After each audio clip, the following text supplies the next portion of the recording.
Morning students, I am Pramila Mij, Department of Political Science in Marwari college Ranchi. तो बच्चों, जैसे कि हमने पिछले chapter alternative centres of economic and political powers complete कर लिया था, तो आज हम लोग आगे के चैप्टर यानी चैप्टर 5 साउथ एशिया इन पोस्ट कोल्ड वार एरा के बारे में पढ़ेंगे। तो सबसे पहले हम लोग इसका अध्ययन किन किन चीज़ों का करना है उस पर फोकस डालेंगे। इस चैप्टर में क्या क्या दिया हुआ है, तो सबसे पहले हम लोग यह जानेंगे कि इसके अंतर्गत, इस चैप्टर के अंतर्गत क्या क्या पढ़ना है। पहला है लोकतंत्रीकरण का आगमन, दूसरा है पाकिस्तान का मामला, तीसरा है नेपाल का मामला, चौथा है श्रीलंका में नस्लीय संघर्ष, पांचवा है इस क्षेत्र पर आर्थिक भूमंडलीकरण का प्रभाव, छठा है दक्षिण एशियाई क्षेत्रीय सहयोग संगठन, सातवां है दक्षिणी एशिया में संघर्ष व शांति के प्रयास, आठवां है भारत व उसके पड़ोसी देश। तो इस चैप्टर में ये महत्वपूर्ण चीज़ें हैं जिसको हम जानेंगे। तो सबसे पहले हम लोग इंट्रोडक्शन से शुरू करते हैं। इसका इंट्रोडक्शन क्या है? विश्व के देशों को अनेक क्षेत्रों में बांटा जाता है। यदि ईरान से मिस्र तक की पट्टी को मध्य पूर्व या पश्चिमी एशिया कहा जाता है, या म्यांमार से फिलीपींस तक का क्षेत्र दक्षिण पूर्व एशिया कहलाता है, तो दक्षिणी एशिया का अपना क्षेत्र है जिसमें भारत, पाकिस्तान, बांग्लादेश, नेपाल, भूटान, श्रीलंका व मालदीव आते हैं।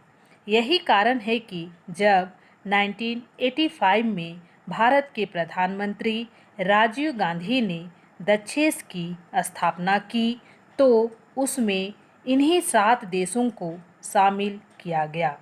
यह इम्पोर्टेंट है। सभी देश तीसरी दुनिया में आते हैं। सभी के बीच सांस्कृतिक समानता देखी जा सकती है। सभी में राजनीतिक विकास व राजनीतिक पतन के लक्षण ढूंढे जा सकते हैं। सभी अपनी गंभीर समस्याओं के समाधान में लगे हुए हैं। यदि नेपाल व पाकिस्तान में लोकतंत्र के उतार चढ़ाव का नाटक चल रहा है, तो श्रीलंका में नस्लीय झगड़े व्याप्त हैं।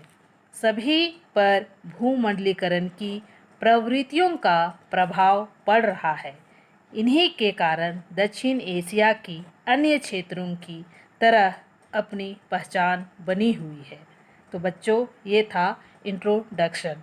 आगे हम लोग देखते हैं इस चैप्टर में advent of democratisation and it's reversal, यानी कि लोकतंत्रीकरण का आगमन व उसका पलटना। यह क्या है? एशिया व अफ्रीका के देशों में पाश्चात्य नमूने के लोकतंत्र के आगमन व कुछ अंतराल के बाद उसके पलटने का नाटक चला आ रहा है। कभी लोकतंत्री की दिशा में प्रगति होती है, तो कुछ अंतराल के बाद किस प्रकार की अधिनायकवादी या प्राधिकारवादी व्यवस्था उसे पलट देती है। राजनीतिक विकास की जगह राजनीतिक क्षय या पतन हो जाता है। संविधान बनता है और लागू होता है। बहुदलीय प्रणाली उभरती है। खुले चुनाव होते हैं। सीमित व उत्तरदायी शासन स्थापित होता है। प्रेस व न्यायपालिका की स्वतंत्रता सुनिश्चित होती है। विस्मित का आदर किया जाता है। कानून के शासन के अंतर्गत लोग अपने भौतिक अधिकारों का उपयोग करते हैं। इस दिशा में होने वाली प्रगति राजनीतिक आधुनिकीकरण व विकास की परिचायक होती है। इसके विपरीत जब राज्य में कोई नेता या सैनिक अधिकारी सत्ता हड़प लेता है तो संविधान स्थगित कर देता है, संसद भंग कर देता है, विरोधियों को नज़रबंद कर देता है, प्रेस व न्यायपालिका की स्वतंत्रता का गला घोट देता है, तो उसे राजनीतिक पतन या क्षय की संज्ञा दी जाती है। पाकिस्तान व नेपाल में राजनीतिक विकास का पतन का नाटक देखा जा सकता है यदि पाकिस्तान में सेना अध्यक्षों जैसे कि 1958 में अयूब खां, 1977 में जिया उल हक तथा 1999 में परवेज मुशर्रफ ने ऐसा किया तो नेपाल में यही काम नरेश, वीरेंद्र व ज्ञानेंद्र ने भी किया। आगे हम लोग देखते हैं केस ऑफ पाकिस्तान यानी पाकिस्तान का मामला। अगस्त 1947 में भारत के विभाजन के कारण पाकिस्तान राष्ट्र बना जिसके पश्चिम व पूर्व भाग थे। यह राज्य जिन्ना के दो राष्ट्रों के सिद्धांत पर बना, इसलिए इसे इस्लामी गणतंत्र का रूप दिया गया। 1956 में इसका संविधान लागू हुआ जिसने संसदीय शासन प्रणाली स्थापित की। वास्तविक सत्ता प्रधानमंत्री व उसके मंत्रिपरिषद को दी गई जिन्हें राष्ट्रीय व्यवस्थापिका के प्रति उत्तरदायी रखा गया। राष्ट्रपति को नाम मात्र का अध्यक्ष बनाया गया। यह प्रणाली सफल ना हो सकी, एक के बाद एक प्रधानमंत्री आए, लेकिन 1958 में यहाँ सैनिक शासन स्थापित हो गया जिसने लोगों की मौलिक स्वतंत्रताएं कुचल दी। राजनीतिक अस्थायित्व की स्थिति बनी रही। राष्ट्रपति सिकंदर मिर्जा ने प्रधानमंत्री चुंद्रीगर को हटाकर सेना को शासन सौंप दिया। तब अक्टूबर 1958 में फील्ड मार्शल अयूब खां ने सैनिक क्रांति करके सत्ता छीन ली तथा राष्ट्रपति को हटा दिया। अब पाकिस्तान में अधिशासी शासन प्रणाली स्थापित हुई। 1963 में नया संविधान लागू हुआ, संसदीय प्रणाली बहाल हुई। वास्तव में